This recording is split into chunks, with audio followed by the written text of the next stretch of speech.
జూబ్లీహిల్స్ ఉప ఎన్నికల్లో బీజేపీ ఖచ్చితంగా గెలుస్తుందని ఆ పార్టీ రాష్ట్ర అధ్యక్షుడు రామచంద్రరావు ధీమా వ్యక్తం చేశారు. 2-3 రోజుల్లో పార్టీ అభ్యర్థిని ప్రకటిస్తామన్నారు.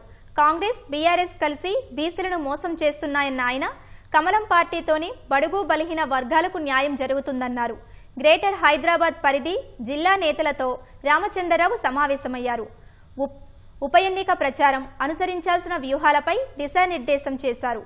హైదరాబాద్లో హిందువులకు రక్షణ లేకుండా పోయిందని రామచంద్రరావు ఆవేదన వ్యక్తం చేశారు. ఓటు బ్యాంకు కోసం మజ్లిస్తో కాంగ్రెస్, బీఆర్ఎస్ కాళ్లబేరానికి వస్తున్నాయని విమర్శించారు.